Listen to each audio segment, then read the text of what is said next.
Las sesiones legislativas comenzaron el mes pasado en Carolina del Norte y Carolina del Sur y hay varios proyectos de ley que se aplican directamente a personas que han llegado de otros países. Si alguna vez has intentado leer uno de estos proyectos de ley, quizás sepas que son largos y a veces confusos sin importar el idioma que hables. Y además, todavía les queda un proceso largo antes de poder convertirse en ley. Y de hecho, ya hemos visto que eso ha ocurrido con algunos proyectos en Carolina del Norte. El gobernador los vetó, pero la Asamblea General anuló estos vetos y aún así se convirtieron en ley. Así que hoy vamos a repasar algunos de los proyectos de ley que se están discutiendo en Carolina del Sur y en Carolina del Norte y revisar en qué etapa del proceso legislativo se encuentra cada uno. Bienvenidos a Carolinas Informadas.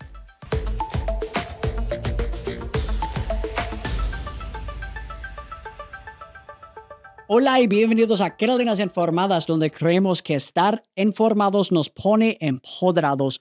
Yo soy Simón Williams y hoy vamos a hablar sobre algo que nos afecta en la vida diaria, leyes. Si no sabías, en Estados Unidos hay leyes federales que aplican a todo el país. Hay leyes del estado que aplican dentro de cada estado, hasta los códigos municipales que aplican cuando estás dentro de los límites de una ciudad. Yo sé que en muchos episodios hemos hablado sobre partes del gobierno que forman parte de este sistema fundamental. Por ejemplo, los departamentos de policía tienen diferentes jurisdicciones porque una ciudad puede tener ordenanzas que otras partes no tienen, o también como hemos hablado sobre senadores del Congreso, de elecciones locales. Existen senadores y representantes a nivel federal que hacen leyes nacionales y hay senadores y representantes a nivel estatal que hacen leyes del estado. Es algo que tal vez ya sabías, pero me di cuenta que nunca expliqué este punto de manera específica, así que querría hacerlo hoy. Entonces, para hoy, las sesiones legislativas comenzaron en enero y vamos a hablar de algunos proyectos de ley y algunos que recientemente se convirtieron en ley a nivel estatal. Pero antes de ver estas leyes y proyectos de ley específicos, hay que entender el proceso para que un proyecto se convierta en ley. Carolina del Norte trabaja bajo un sistema de sesión bienal, lo que significa el mismo periodo legislativo dura 2 años y en este caso 2025-2026.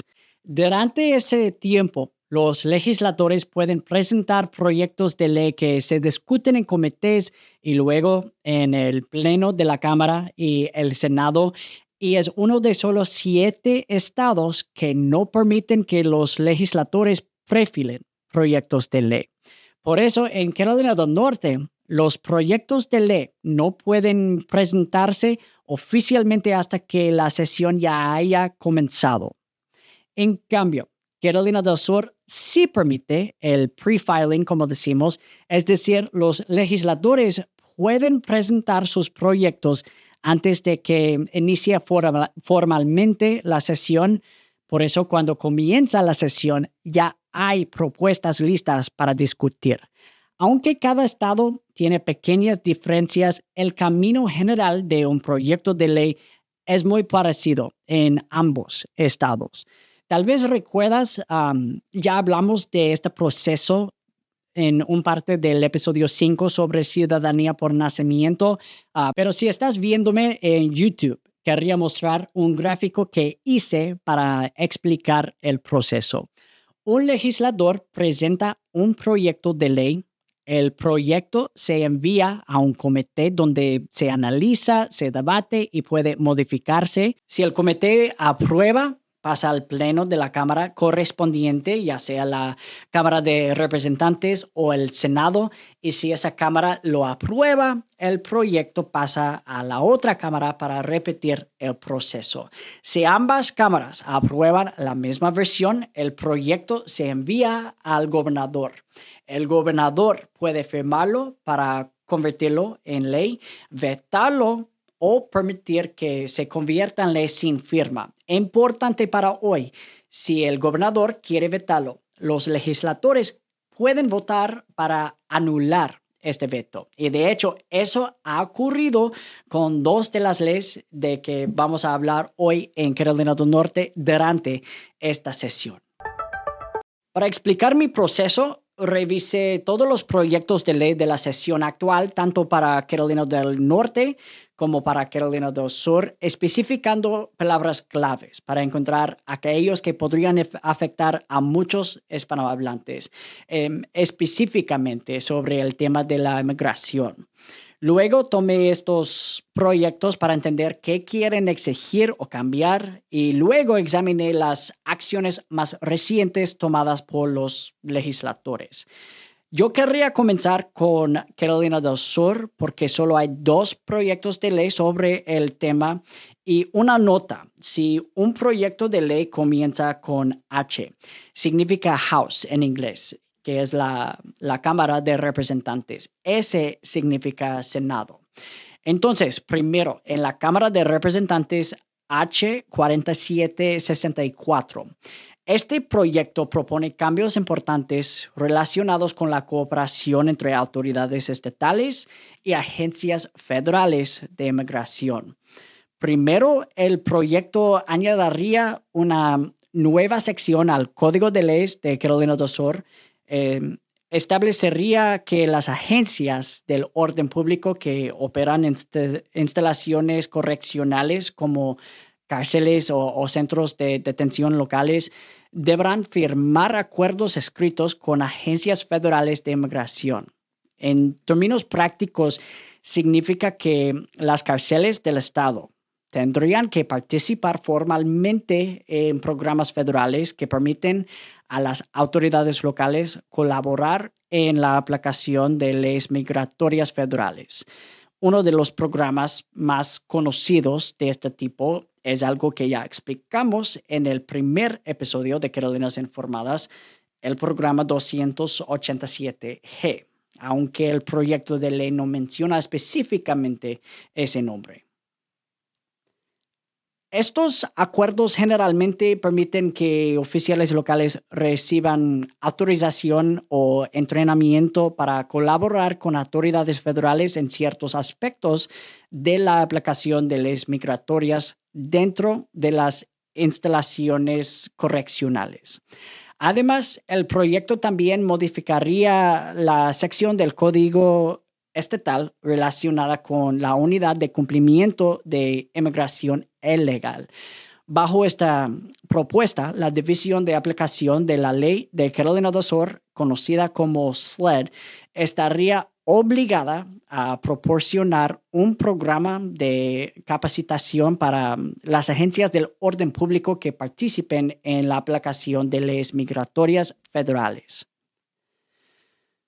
Ahora en el Senado, S-635, la Ley de Prohibición de Jurisdicciones Santuario. Primero, el proyecto crearía una nueva sección en el Código de Leyes de Carolina del Sur para establecer formalmente esta prohibición. En términos generales, el objetivo es impedir que gobiernos locales adopten políticas que limiten la cooperación con autoridades federales de inmigración. Uno de los puntos centrales del proyecto es el financiamiento. La propuesta establece que fondos asignados por el Estado no podrán ser utilizados ni entregados a ningún condado, municipio, ciudad o tampoco otra subdivisión política que sea determinada por un tribunal competente como una jurisdicción santuario, es decir, si una corte determina que una entidad local está actuando como jurisdicción santuario bajo la definición establecida por la ley, el Estado podría retener fondos destinados a esa entidad. Además, el proyecto autorizaría a la División de Aplicación de la Ley de Carolina del Sur, conocida como SLED, a publicar un informe de cumplimiento migratorio. Con base en ese informe, el tesorero del Estado tendría la autoridad para retener desembolsos del fondo de gobierno locales a cualquier condado o municipio que esté certificado como cumplidor. Otra parte importante del proyecto tiene que ver con personas detenidas por autoridades locales o estatales. Actualmente, bajo la ley estatal, una persona acusada de un delito que no sea capital puede en ciertas circunstancias ser liberada bajo reconocimiento propio. Este proyecto modificaría esa disposición para establecer que una persona descrita como extranjero ilegal detenida por una agencia local o estatal no sea liberada en la comunidad, sino que permanezca detenida hasta que está en el servicio de inmigración conocido como ICE. También modificaría otra sección del código relacionada con los factores que deben considerarse al determinar condiciones de liberación, especificando que para una persona que se encuentre ilegalmente en los Estados Unidos, se deben seguir las disposiciones establecidas en la nueva subsección correspondiente. En Carolina del Norte comenzamos con H-977. Proveería completamente que agencias locales no colaboren con ICE en arrestos por violaciones migratorias, ejecución de órdenes de deportación y también prohíbe que oficiales sean deputizados por ICE. Además, incluye disposiciones fiscales y de educación no relacionadas con inmigración. H-80 impediría que agencias del orden público y oficinas del sheriff colaboren con ICE en arrestos por supuestas violaciones migratorias y servicios de órdenes de deportación en propiedades agrícolas, instalaciones de procesamiento de ganado y sitios de construcción con permisos activos. También invalidaría acuerdos actuales o futuros que violen esta prohibición. H-78 es muy similar, pero aplica a iglesias, escuelas primarias y secundarias y también hospitales. Prohíbe que agencias locales colaboren con ICE en arrestos migratorios o ejecución de órdenes de deportación en estos lugares. H-261, aumento de sentencia o delitos relacionados con inmigración. Este proyecto crea un aumento automático de sentencia en ciertos casos penales. Primero, establecería que si una persona es condenada por un delito grave y previamente ha sido condenada por reingreso ilegal, entonces su nueva condena se eleva a una clase más alta en la escala de sentencias estatales. Es decir, la pena sería más severa que la que normalmente correspondería al delito base.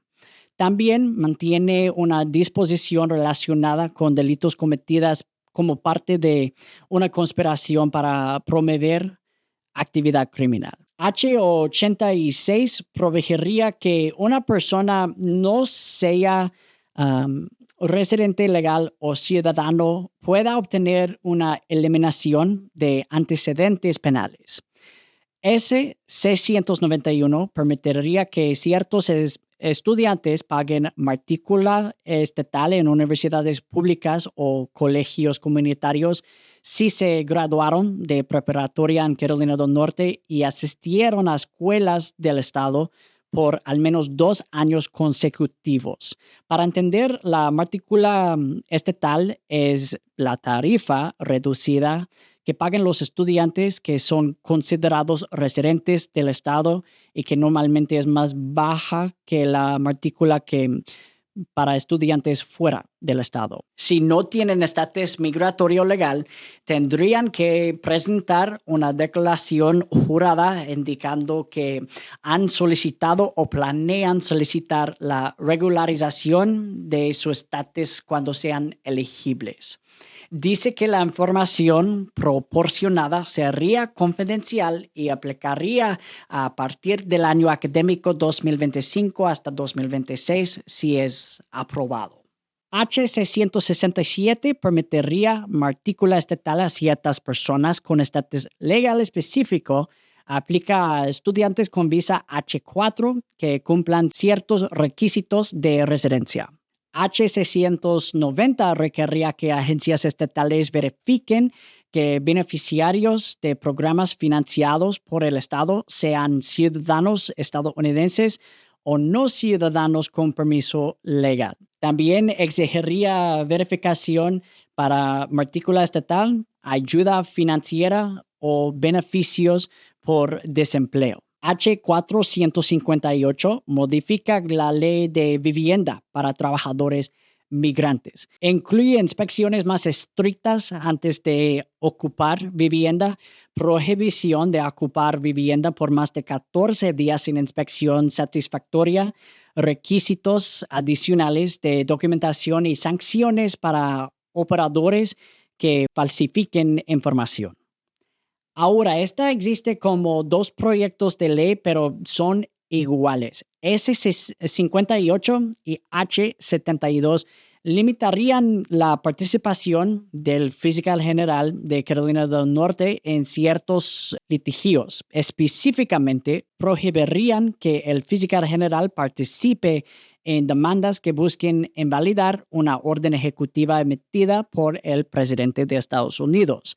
Además, se añadió una disposición que requiere que el fiscal general reporte cuántas condenas ha habido por suplantación de oficiales públicos, incluyendo casos donde alguien se hizo pasar por agente de ICE. Ahora mencioné al principio de este episodio que dos fueron vetados por el gobernador Josh Stein y quiero comenzar por H-318. Este proyecto modifica las reglas sobre la liberación de personas detenidas cuando están sujetas a una orden de detención migratoria conocida como un immigration detainer y una orden administrativa federal. La ley requiere que en ciertos casos las autoridades locales notifiquen a ICE antes de liberar a una persona detenida y permite que la persona sea retenida hasta 48 horas adicionales después de que normalmente sería liberada. El gobernador Josh Stein vetó el proyecto el 20 de junio de 2025, argumentando que requeriría a los alguaciles detener a personas de manera inconstitucional, basándose únicamente en una sospechosa de violación migratoria.